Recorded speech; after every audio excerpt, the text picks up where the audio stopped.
What was your favorite project? My favorite project was actually one of the early ones I did in studio. It was a team project, and I really liked it because it was one of the ones that was something that hadn't been done before, and it was going to make a difference. It was very important. It was a life raft, or a floating shelter that could interlock with other units of the same type that would be used for emergency situations. It would have the basic supplies and things. But for the first session, where we were in our team groups, we actually marked out how large the raft was going to be and just sort of role-played it out. Like, we had this make-pretend game, and we realized so many things, like we're going to need oars, we're going to need these supplies, and it was just a great team experience. We sat there eating pudding because we thought we needed food supplies, so we actually had pudding. You can imagine how this looked to the rest of studio when they're sitting on the floor, like, we actually did that for our final presentation too. I remember you were on the desk. Nathan jumped up onto the desk and started paddling. It was a good day. Yeah, if nothing else, it was really entertaining. It was useful too. Yeah. I think my favorite project was in Studio 2. So our final group project was the we call it the Joylet. Do you remember this? It was supposed to be a toilet. Like we were redesigning the toilet for 2 months. Like there's the toilet in the back of our studio for months. Yeah, for about 4 months after we finished that, we had an extra toilet lying around in studio. So that was always good. But we thought that there was this opportunity to make a statement about gender equality by having a urinal that both genders could use in public places. It's really noble. Yeah, it was noble, but it was a disaster. We had a really elaborate prototype for the final thing. We had someone test it during the final presentation, where they were simulating the experience of walking up to this thing and using it. What was I remember that? No, it wasn't actually used. We were just kind of going through the motions, but it was, for those of you who like puns, it was very draining for 2 months. It was just sitting there thinking about toilets and drawing toilets and like looking at pictures of toilets. Yeah, looking back, we might have wanted to pick something else that was also noble but less awkward. Toilets need to be designed too. Yeah, no, it was really important, and it linked up with Steiner's research. During that semester, he was actually talking about working in toilets for people with disabilities, which made a little bit more sense than what we were going for. But yeah, that's good. Yeah. I have to break the mold, right? So my favorite project wasn't actually a studio project. Last summer, my second summer, I was hired by Professor Jensen and Narendran to develop this new solar cell quality control device. And usually they cost like $50,000, and they just asked me straight up, can you make one for $400?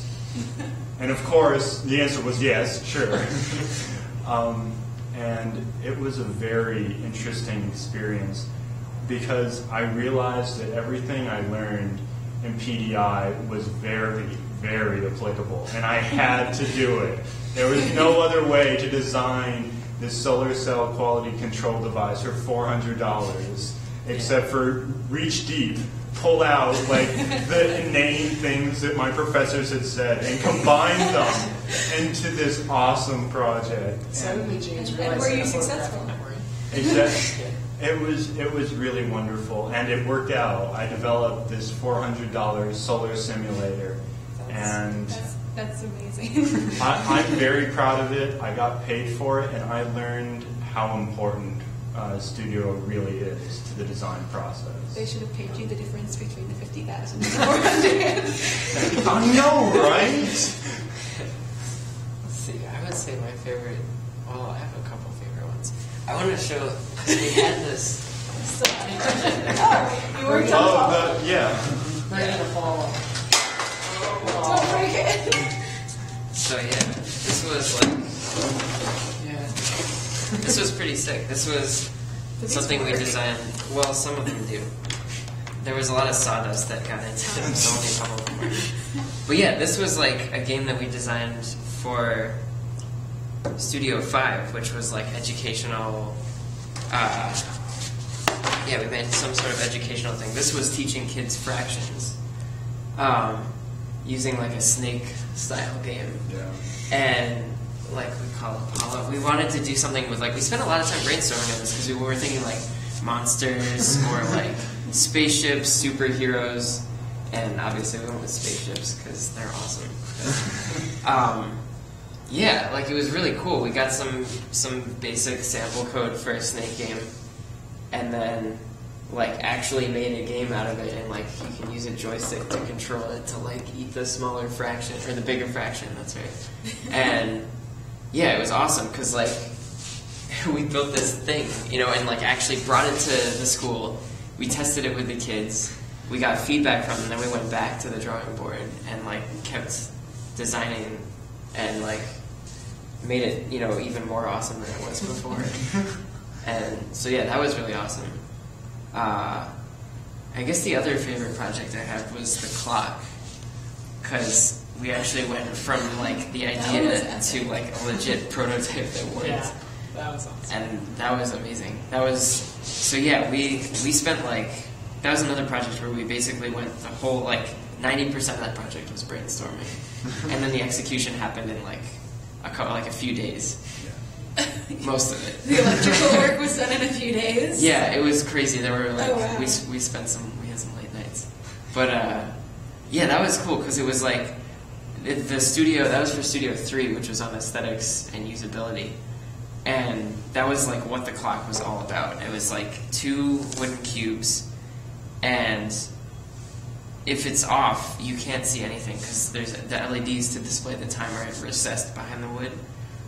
And so, yeah, when it's off, it's just like a block of wood, and then when you turn it on, it's like they glow, you know, and it like turns on. That was a beautiful prototype, by the way. Yeah. That was, Very Yeah. elegant. That came out really well. So like, yeah, it was that. There were no buttons. That feature in itself took forever to like get to, because we were like, how are we going to make a clock that has 0 buttons? But like, you know, we wanted to make this clock that was unlike any other clock that's out there, and that seemed the way to do it. So we tried to figure out, like, we wanted to do some sort of twisting thing. We thought maybe a block for each digit at a time. And eventually it became 1 block for the hours, 1 block for the minutes. And we used a torsion spring in the middle so that you'd twist the blocks. And, like, depending on how hard you were twisting them, that would increase the rate at which the time was changing. And so it was, like, super intuitive. You know, you can just pick it up and you're like, what do I do with this? And then, like, you know, you turn it and you're like, oh.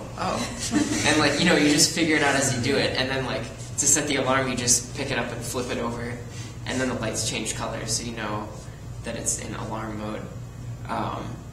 Yeah, and that was just like, it was awesome. And we actually worked with a kid who's actually not a DIS student because he knew a whole lot about electronics. And, you know, actually built a prototype of it that worked, and it was like, it was ridiculous, you know, and everyone was pretty impressed. I want one of those clocks. Yeah. Is that the one that you shake it, right? Oh yeah, that's Turn right. it off. Yeah, when the alarm goes To off, wake you you up. shake it, and that would wake you up. That would be so satisfying in the morning. You just 3rd shake your alarm clock. You're like, shut up! Yeah. I have to say, there is something especially satisfying about developing this concept and really fleshing it out, and then getting to build it and see it like functioning and it works. It's the best feeling in the world. It really is. Yeah. We have a lot of good projects coming out of Studio 3. Yeah. Maybe just because it was so open. You just said design something. Yeah. Yeah, I think that was we did the Dragon Share. That was to encourage kids to read. And we had like a lot of things. Like, you know, I had a lot of experience looking into child safety, and I had a lot of technical. I had to look up all of the materials and calculate costs, but it was also so fun because we got to make this little. A guy in our group made this little toy dragon that was a plushie, and it had the light up. Yeah, you open the light jaws up, and it like, lit up like it had flames coming out of its mouth. But it was the cutest thing ever. I love that thing. I remember, and we designed this light switch that was designed to to sort of like imply that it wanted to be turned off without speaking to you, without having to do Using anything OCD. special. Yeah, so he just ended up like using this OCD concept of you want the block to be facing the right way, and then we started improving upon it. So we started making it for children because we wanted to focus in on them as an audience. So we made it work as like a night light, and we built the whole room almost around the light switch.